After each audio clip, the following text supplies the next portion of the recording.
सर्व दरवाजे बंद झाले तरीही स्वामींच्या हृदयाचा दरवाजा कायम उघडाच असतो. अपेक्षा स्वामीपासून ठेवा, इतर लोकांपासून नको. अडचणीत असाल तर स्वामी तारतील, एकटे असाल तर सांभाळतील, मार्ग सापडत नसेल तर दाखवतील, अश्रू थांबत नसतील तर पुसतील. फक्त स्वामींना आदरतेने साथ घाला, अशक्य ही शक्य करतील स्वामी. श्री स्वामी समर्थ.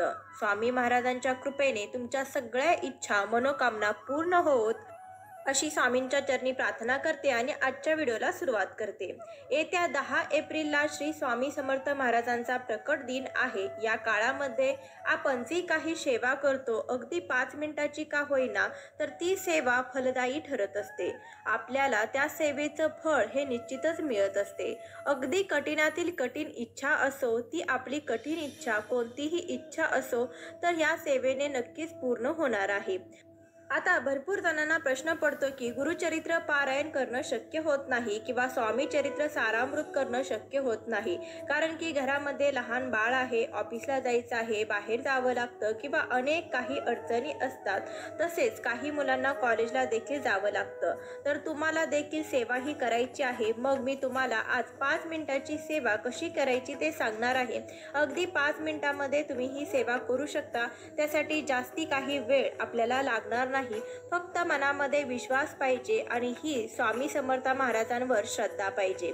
बघा, सर्व काही व्यवस्थितच होईल. तर आता ही सेवा कशी करायची हे जाणून घेण्या अगोदर चॅनलवर नवीन असाल तर नक्की चॅनलला सबस्क्राईब करा, व्हिडिओला लाईक करा आणि कमेंटमध्ये श्री स्वामी समर्थ लिहायला विसरू नका.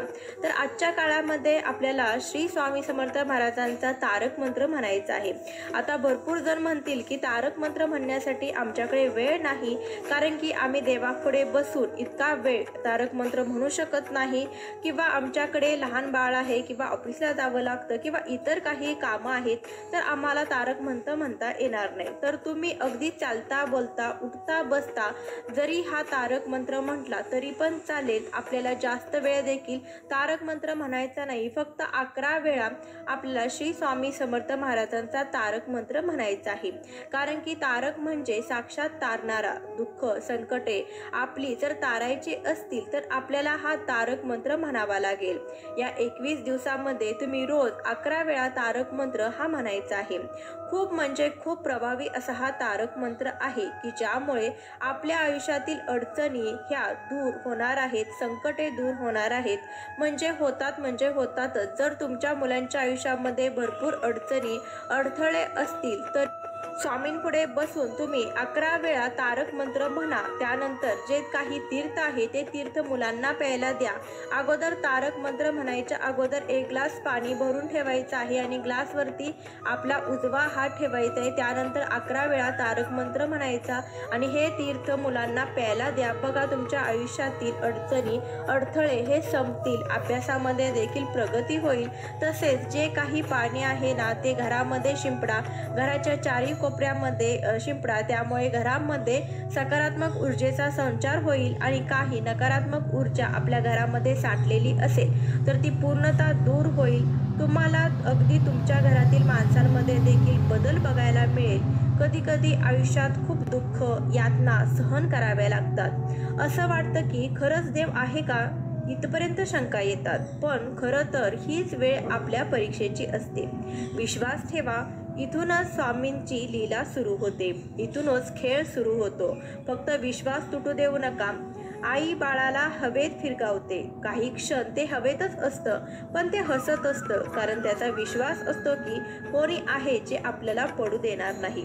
तोच विश्वास तुमचा स्वामींवर हवा.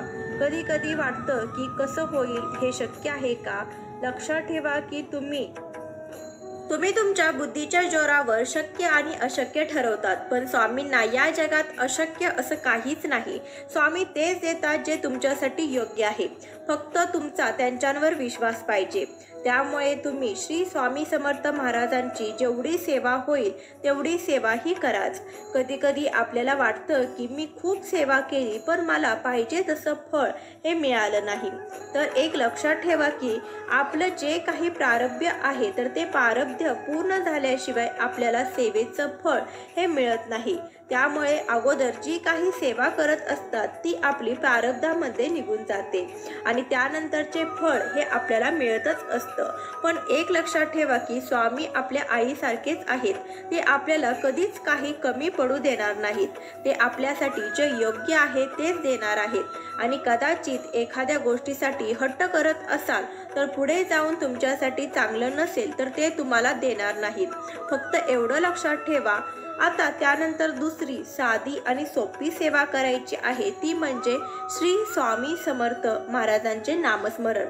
आता तुम्हाला शक्य नसेल, तुम्हाला देवापुढे बसून 11 माळी जप करणे शक्य नसेल तर तुम्ही उठता बसता जरी नुसतं नामस्मरण केलं तरी तुम्हाला त्याचं फळ हे निश्चितच मिळणार आहे। ज्यांना कोणतीही सेवा करणं शक्य नाही त्यांनी कोणते काम करावे हे देखील मी व्हिडिओच्या शेवटला सांगणार आहे। पण श्री स्वामी समर्थ फक्त एवढाच मंत्र रोज घरातील सर्वांनी जपल्यास जसा जसा जप वाढत जातो तर तशी आपली परिस्थिती ही सुधारत जाते व 6 लाख झाल्यावर या जपाची प्रचिती येऊ लागते। या जपाने पैशाचे मार्ग तर मिळतातच परंतु मुख्य संततीविषयीची चिंता मिटते व मुलांमध्ये सुधारणा दिसू लागते। इतकेच नव्हे तर पुढील घडणाऱ्या घटनांची आगावी सूचना देखील मिळत राहते। सज्जनांचा सहवास घडतो, धार्मिक ग्रंथाचं वाचन घडत राहते, चेहऱ्यावर एक दैवी तेज दिसून येतं। असा हा साधा सोपा मंत्राचा जप तुम्ही अगदी सहज आणि सुलभ करू शकता। तर प्रत्येकाने या मंत्राचा जप करावा। तुम्ही अगदी उठता बसता स्वयंपाक करते वेळीस किंवा कोणतंही काम करते वेळी श्री स्वामी समर्थ या नामाचा जप केला तरी पण तुम्हाला त्याचे फळ, त्याचे फायदे हे होणारच आहेत।